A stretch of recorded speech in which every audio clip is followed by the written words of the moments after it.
का पहला जो विशेष व्रत का प्रारंभ है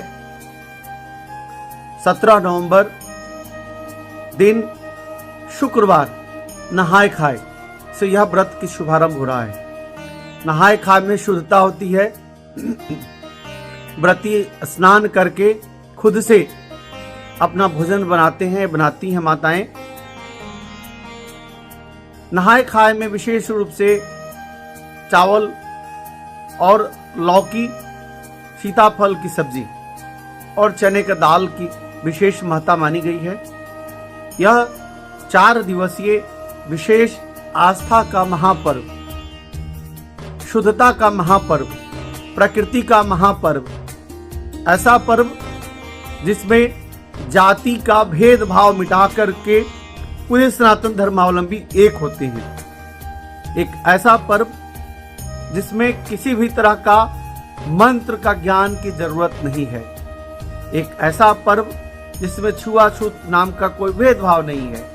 एक ऐसा पर्व जो पूरे सनातन धर्मावलंबियों को एक डोर में बांधने वाला पर्व है, जिसे हम छठ पर्व कहते हैं।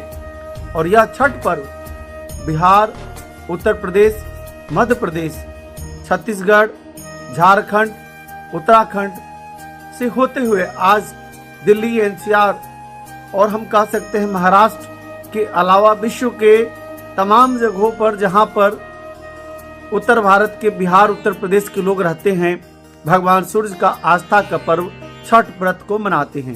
पहला दिन नहाय खाए और दूसरा दिन खरना, यानी 18 नवंबर को खरना है। 18 नवंबर दिन शनिवार को खरना है। खरना में होता क्या है, गुड़ की खीर बनती है और बहुत शुद्धता से गुड़ की खीर बनती है। उस प्रसाद को भगवान सूर्य भगवान को विशेष रूप से समर्पित किया जाता है और चंद्रमा की छांव में चंद्रमा को देख करके, अर्घ दे करके, हवन करके और उस खीर की प्रसाद को, खीर और पूड़ी, इस खीर और पूड़ी की प्रसाद को व्रती जो दिन भर उपवास करके, निर्जला उपवास करके, सायंकाल में स्नान के बाद शुद्धता से भगवान सूर्य को जल दे करके और रात्रि में खरना बनाती हैं माताएं। और इसके बाद खरना का भोग लगता है, हवन होता है, इसके बाद प्रसाद वितरण होता है। और तीसरा दिन सबसे महत्वपूर्ण है निर्जला व्रत। छठ पर्व में निर्जला व्रत की विशेष महत्ता है। इसमें व्रती यानी कि 19 तारीख दिन रविवार पूरा दिन निर्जला व्रत रखा जाएगा। उपवास, बिना जल का उपवास पूरे 19 तारीख को सायंकाल में भगवान सूर्य का डूबते हुए सूर्य को अर्घ देना। प्रकृति के देवता भगवान सूर्य का एकमात्र ऐसा पर्व जिसमें डूबते हुए सूर्य का अर्घ देना, यह केवल छठ व्रती ही करते हैं। डूबते हुए सूर्य का अर्घ देना, इसका मतलब कि जो अनसक्सेस हो गया है व्यक्ति, उसके भी सम्मान करना। सक्सेसफुल लोगों को सब लोग सम्मान करते हैं, लेकिन जो अनसक्सेसफुल हैं उनका भी सम्मान करना, यह व्रत का विशेष महत्ता, यह व्रत का विशेष परिकल्पना है। 19 तारीख को दिन रविवार को डूबते हुए सूरज को अर्घ देना और रात भर ओम नमः सूर्याय नमः, ओम सूर्याय नमः इस महामंत्र का जप करते हुए जो व्रती माताएं हैं वह एक से बढ़कर एक लोकगीत, छठ मैया की गीत गाती हैं और रात भर उपवास करके और दूसरे दिन 20 तारीख को प्रातः काल भगवान सूर्य का दर्शन करके, भगवान सूर्य को अर्घ दे करके, और भगवान सूर्य को जो अर्घ दिया जाता है वह दूध और जल से दिया जाता है।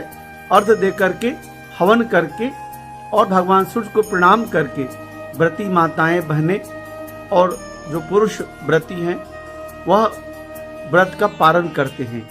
इसमें नदी में, तालाब में, समुद्र स्थल पर जहां भी जल हो, जल में सूप लेकर के खड़ा होने की महत्ता है। माताएं सूप लेकर के खड़ा रहती हैं अर्घ देते समय, सूर्यास्त के समय और प्रातः काल सूर्योदय के समय। जो व्रती पुरुष हैं वह हाथ में नारियल लेकर के जल में खड़े रहते हैं और 1 घंटे से ज्यादा देर तक खड़े रह करके ओम सूर्याय नमः, आदित्याय नमः इस प्रकार प्रकृति के देवता को अपने घर के सभी परिवारों की आरोग्यता और उत्तम आरोग्य सुख की प्राप्ति हेतु और अपना नाम यश की प्राप्ति हेतु यह छठ का व्रत किया जाता है। 4 दिवसीय यह व्रत विशेष रूप से पहला दिन नहाय खाए, दूसरा दिन खरना, तीसरा दिन ठाड़ उपवास जिसे हम निर्जला व्रत और चौथे दिन पारण, भगवान सूर्य को अर्घ दे करके दर्शन करके चौथे दिन पारण। यह 4 दिवसीय विशेष महापर्व है। यह प्रकृति से जुड़ा हुआ पर्व है। इससे नदी नाला की पूरी तरह से सफाई की जाती है। स्वच्छता और विश्वास का प्रतीक छठ व्रत आस्था का महापर्व जिसमें भगवान सूर्य की उपासना की जाती है। इसमें मंत्र नहीं भी जानते हैं आप तो न मंत्रो न तंत्रो न जानामि विसर्जनम, कुछ भी नहीं जानते हैं, इसके बावजूद भी आप इस व्रत को कर लेते हैं।